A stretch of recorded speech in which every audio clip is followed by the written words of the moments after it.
I want to introduce you to Pam Garramone. She is an award-winning speaker and presents on positive psychology. Today, we're going to learn all about that. And we're going to get happy, right, Pam?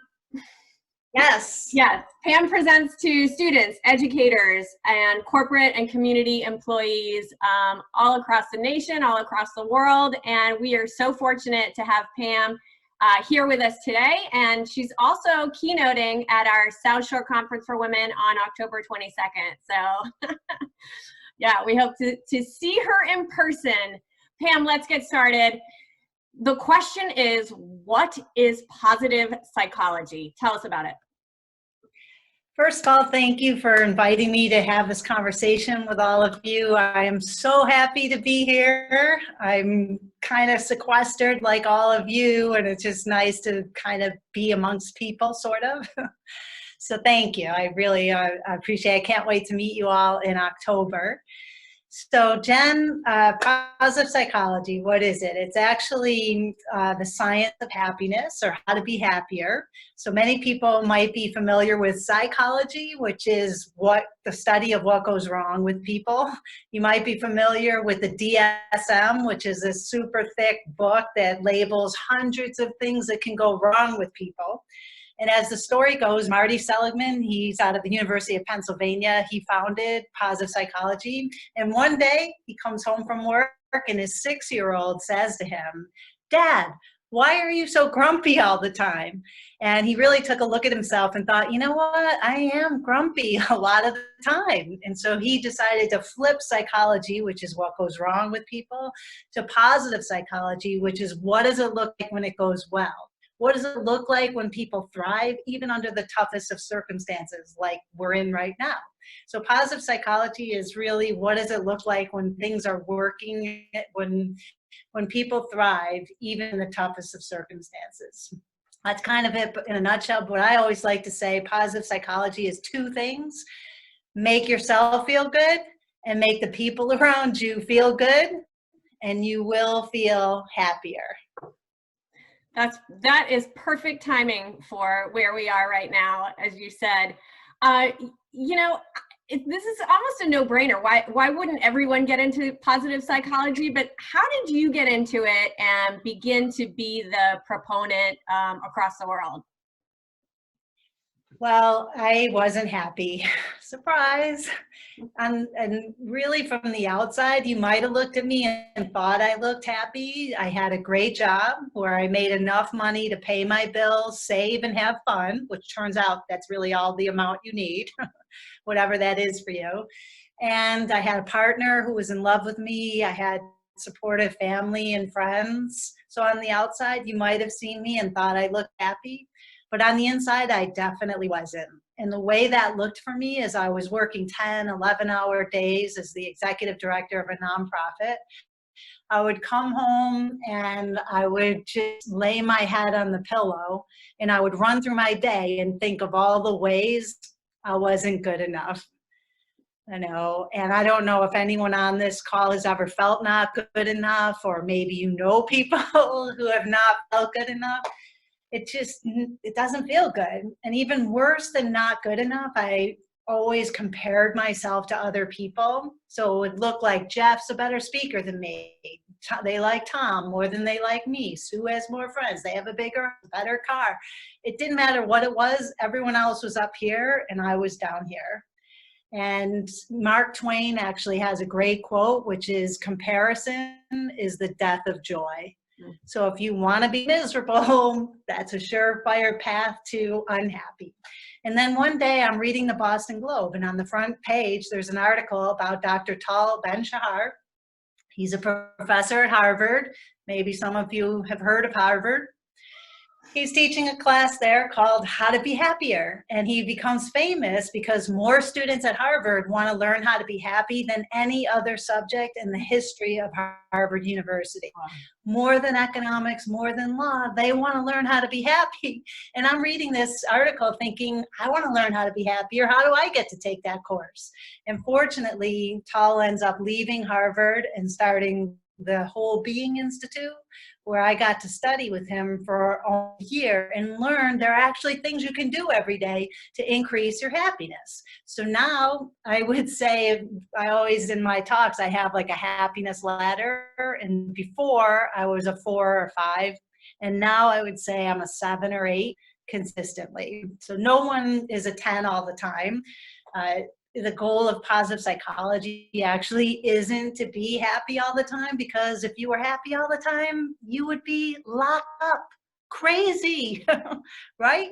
Does it make sense to be happy all the time? What if your dog dies? Would you be happy? You know, in these tough times, like the goal isn't how can I just pretend this isn't happening and just be happy. So positive psychology is actually feeling the full range of emotions, probably a lot of the ones we're feeling here: unsettled, uncertain, fearful, I don't, anything on that spectrum, to joy, ecstasy, love, and happiness, and everything in between. So as Tal would always say, permission to be human. So we still get to feel the full range of emotions. And positive psychology gives us some tools to move through tougher emotions, not faster, but whenever we're ready, they're available. So logically, that all sounds perfect. And we all want to attain that. And you described a continuum perfectly, that every day is a different day. So give us some tips and tricks that will help us to create this this utopia more often than not. Well, the one happiness habit that changed everything for me, so it took me from a 4 or 5 in the happiness ladder to a 7 or 8 consistently, is called 3 Good Things. And what it is every night before you go to bed, you write down 3 good things that have happened in the last 24 hours. So it doesn't have to be just 3, it can be 5, 7. You don't have to stop at 3, but I've been doing this for the last 5 to 7 years. I try to look back, and I think it's actually more like 7 years since I was with Tal. But 3 good things. So before, when I went to bed, I kept a journal, and I would write down all the negative things in my head, because I thought if I got it out of my head, then it would be good. Worst thing you can do right before bed. Like, you can keep a journal and write the tough stuff down. That's actually a good thing. But during the day, before bed, write down the good things. You run through your day and look for the good things. And Tal would, famous, one of his quotes is, when we appreciate the good appreciates. The more we look for good things in our day, the more good things we start to see. They were always there. It's just a matter of what we choose to focus on. So I would say, if anybody wants to start a new happiness habit, this changed everything for me. And I think it's the best thing to retrain our brains to go positive. Because you said, why wouldn't everybody want this? It's because we're hardwired to go negative. We all are born with a negativity bias. And so most people, it's been said, we have 7,000 thoughts a day, and 80% of them are negative. You know, so we need to really train our brains to go positive. It doesn't usually come naturally. So at the end of the day, I always run through what I didn't complete, and then that goes on a to-do list for the next day. Is that something I should stop too? I know this is not therapy for me, but man. No, I mean, one, always do what works for you, but you can still do that. But then at the end of the day, you can also, I always say, you create these happiness habits for yourself in your personal relationships and then in your work. So you could, for your own personal happiness habit, you could write 3 good things at the end of the night, 3 or more. With your partner, your kids, you can say, instead of saying, how was your day? Well, now they're with you and you know how their day is. But before, they would say, oh, good, fine, right? Now you can say, tell me 3 good things. Tell me something that made you laugh today. What made you smile today? Or with your partner, I did a talk at MIT for women engineers, actually. And one of them said to me at the end, oh, my husband and I do this on our way home to Lexington every night. Tell me 3 good things. So you can do it with your partner and at work, with your colleagues. You start meetings with the good. Let's start, go around, tell me something good, and then we'll get into the tough stuff. And again, it doesn't mean tough stuff doesn't happen. It does. We're in it right now, but we start with the good and then allow time also to talk about the tough stuff. Yeah. What about So being present? So that's number one tip, 3 good things. Yes. What about, right now, sitting wherever we are, alone or with a house full of people and pets? That's our happiness booster. Yay. Yeah. I will try to reframe it so it is more happy than frustrating. But should we be looking further out at what's to come, and constantly looking out at the ability to get back together, or to get back to the workplace, or to put our children back in school? Or is that the direction we should be headed right now? I mean, I would say probably everyone on here has heard of mindfulness. That is be here now, which is a happiness booster. It's meaning not thinking about stuff that happened a week ago or 3 weeks ago or when we were kids. And it's not looking into the future, like perseverating or worrying about the future. It's really another happiness booster is gratitude. It's what can I be grateful for right now? What can I appreciate right now?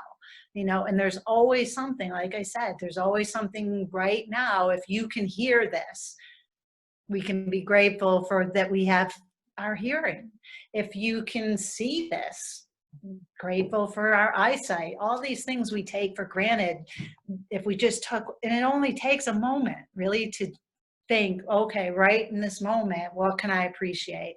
What can I be grateful for? And I think Oprah had a great quote with something like, the more we are grateful and we appreciate now, the more good things come to us. We're always pining and wishing and praying for something more. It's not as effective, and it doesn't make us as happy as appreciating what we have right now. And what's another that more is given. Yeah. What's so I would say 3 good things. Yeah. I'm sorry. No, I was going to lead you into your next great tip. Gratitude, mindfulness just slid in there. I wasn't going to bring that up, but it really, and mindfulness is just, or meditation, sometimes we think it's got to be, I got 10 minutes or 20 minutes. It could really be 1 minute or 2 minutes of meditation. If you just set the timer for 2 minutes of quiet time, it feels like magic. It's amazing. So I encourage people to just know that meditation can be just a minute or 2. But the other one I would encourage people to think about is adding to your to-do list 10 minutes of self-care a day. And if we put it on our to-do list, then it becomes an intention and something that we plan for in every day. And 10 minutes of self-care could be giving yourself a self-massage. It could be stretching or yoga. It could be going for a walk, reading. It could anything that brings you joy or makes you feel good. And to actually put it on your to-do list so it becomes something that you make an intention that you actually do every day. Because you probably all heard when you're on an airplane, we need to take the oxygen mask for ourselves and then take care of the people around us. And this is all about, we need to take care of ourselves first so that we have the energy, the joy, and the capacity to help the people around us. So self-care, top of the list, priority. Yeah. That's I would also, I can add 2 more and then open it up to questions. Please, that'd be great. So another one I would say is acts of kindness. And this again should be something or could be something that you put on your to-do list. So I'm going to do an act of kindness, 2 acts of kindness. For me today, I think I'm feeding the birds. We set up some bird feeders at a nursing home so the residents could look out and see the birds. So we're going to go feed the birds today. And I put together a little package for a friend of mine that I'm going to put in the mail today.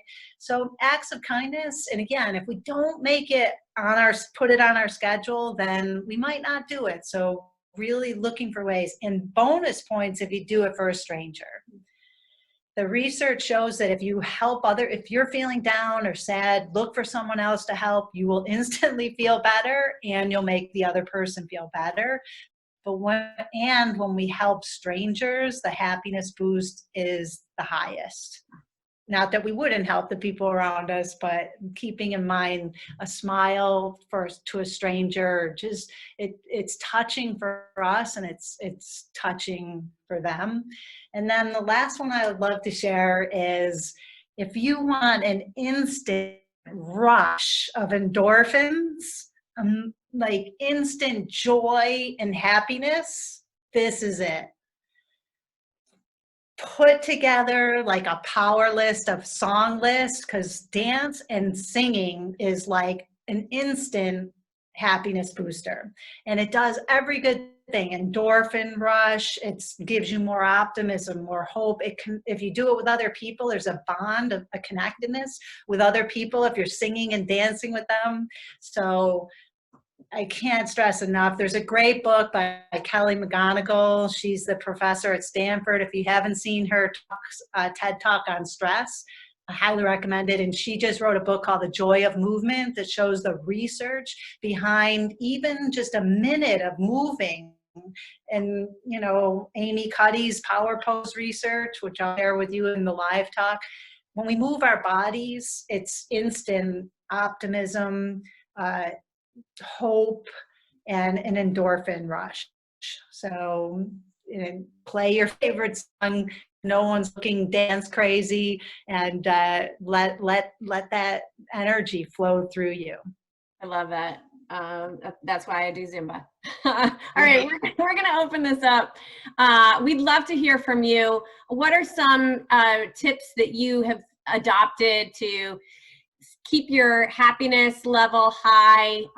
What are some questions that you have for Pam? If you would go down to the bottom of your Zoom and just click a reaction, either a thumbs up or a high five, and we will come to you for your questions and comments.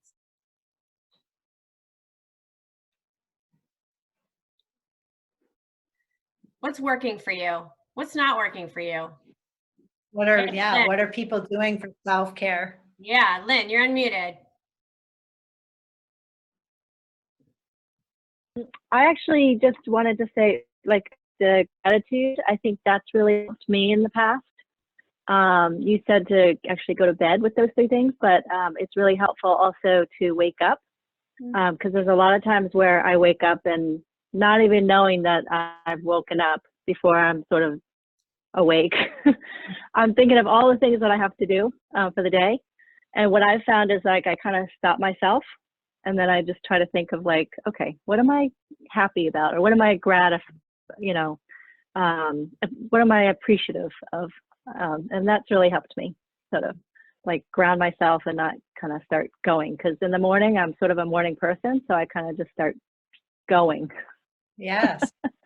That's beautiful. Lots of people, do it at this very start of the day. So again, whatever is working for you. And it can be as simple too as just when you open your eyes saying, thank you. Thank you for this day. Or as my friend Jeff always says, he starts by saying, I wonder what wonderful thing will happen to me today. That's looking a good for one. the surprises, looking for the surprises in our day, the happy ones. Yeah. Thank you for sharing. That's great. I'm glad you have a happiness practice. Thanks, Lynn.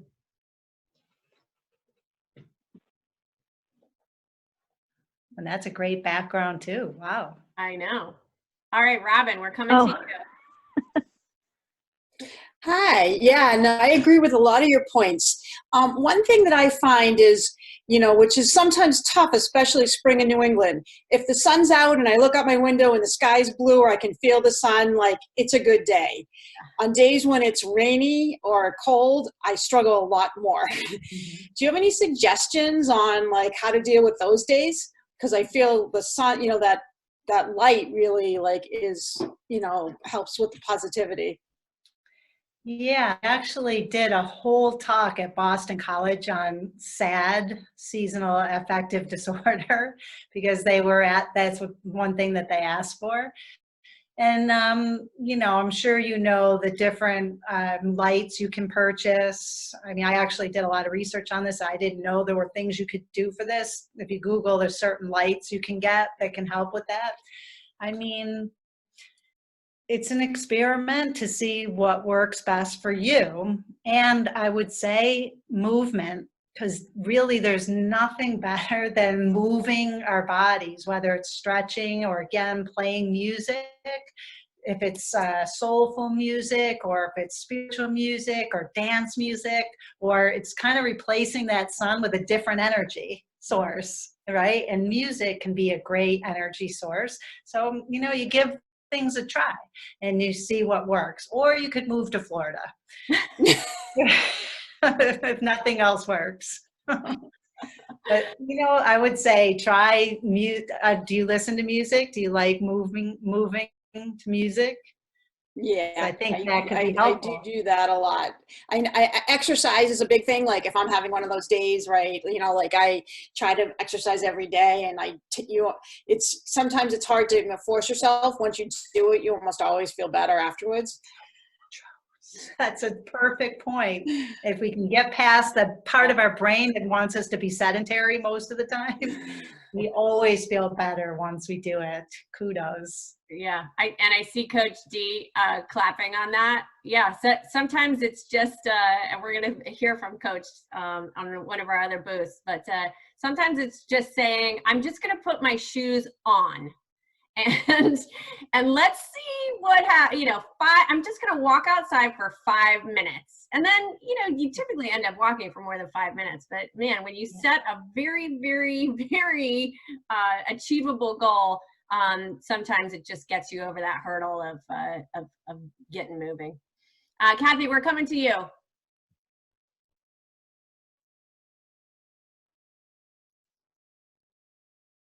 And